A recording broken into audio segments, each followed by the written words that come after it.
मी संजय कुमार आगलावे, सावळीवर बुद्रुक. ज्यावेळेला aggregate base course complete होतो यांच्याकडनं, कॉन्ट्रॅक्टरकडनं, आणि मग त्यावर प्राईम कोट स्प्रे करून ते डांबर टाकण्याचं म्हणजे आसफाल्ट लेईंगचं काम करतात. ज्यावेळेला डांबर हे प्लांटमधून येत असतं त्यावेळेला त्याचं टेम्परेचर कमीत कमी 145 डिग्री असायला पाहिजे. त्याचा थिकनेस त्या ठिकाणी 5 किंवा 6 सेंटीमीटर जो स्पेसिफिकेशननुसार असतो तो असला पाहिजे. पण त्या ठिकाणी अशी कोणतीही यंत्रणा त्याच्याकडे नसते की डांबराचं टेम्परेचर त्या ठिकाणी बघितलं जातं, त्याचा थिकनेस डांबराचा बघितलं जातो. आणि अशा पद्धतीने त्यांच्याकडनं, कॉन्ट्रॅक्टरकडनं हे काम रँडमली होत असतं. त्यानंतर डांबर थंड होईपर्यंत त्यावर रोलिंगचं काम करावं लागतं. योग्य पद्धतीनं रोलिंगचं काम होत नाही. योग्य दर्जाचं आणि योग्य प्रमाणात जे डांबर टाकायचं असतं, ज्याला आसफाल्ट म्हणतात, ते त्या ठिकाणी टाकलं जात नाही. आणि परिणामी रोडची गुणवत्ता चांगली न राहता रोडचं सेटलमेंट होण्याचं काम, म्हणजेच त्या ठिकाणी मोठे खड्ण्याचं काम, खड्डे पडतात आणि म्हणजे नवीन काम त्याला योग्य दर्जा न मिळाल्यामुळं हा रोड वारंवार खराब होत असतो. एकंदरीत या कामामध्ये कोणत्याही प्रकारचा दर्जा नाही. रोडवर कोणत्याही प्रकारचे साईट इंजिनियर्स नाहीत, कोणीही व्हिजिट करत नाही.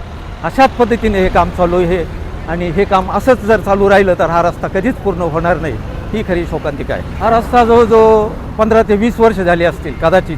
त्यापूर्वी ब्रिटिशांनी बनवलेला रोड डांबरी तो चांगला होता.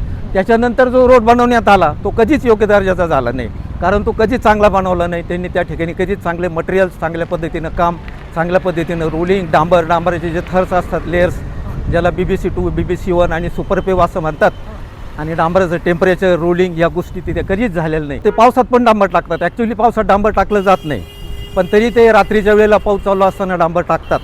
आणि डांबरही योग्य प्रमाणात म्हणजे ॲक्च्युली त्यांनी पावसामध्ये डांबर टाकायलाच नाही पाहिजे, म्हणजे ते ॲक्सेप्टेबलच नाही आहे.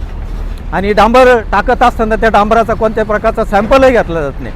डेन्सिटी पण ते चेक केली जात नाही रोडची, ज्याला कम्पॅक्शन टेस्ट असं म्हटलं जातं. ते काहीच होत नाही. रँडमली हे काम चालू आहे आणि हे असंच चालू राहील. नगर मनमाड रोडची शोकांतिका कधीच थांबणार नाही. माझं नाव अक्षय आगलावे, मी इथला एक स्थानिक दुकानदार आहे.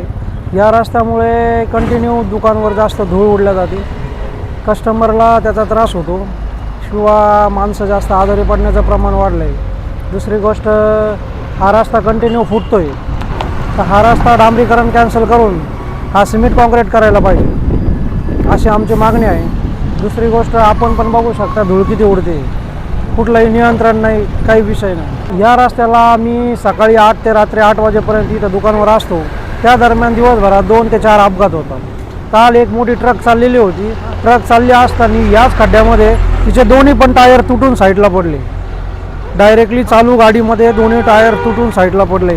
इतका हा लोकांना त्रास होतो आहे. त्याच्यामध्ये एकंदरीत एक मोठा अपघात टळला, पण मग जे साईडला पडल्यामुळे ती ट्रक दिवसभर ह्या दुकानापुढे उभी होती.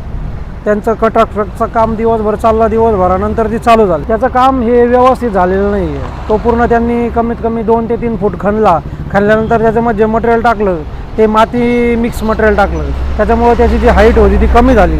कमी झाल्यानंतर जे डांबर टाकलं ते पण पावसामध्ये टाकल्यानंतर त्याला हे जे खड्ड्यांचं जे मोठे ट्रक गेल्यानंतर खड्डे तयार झाले.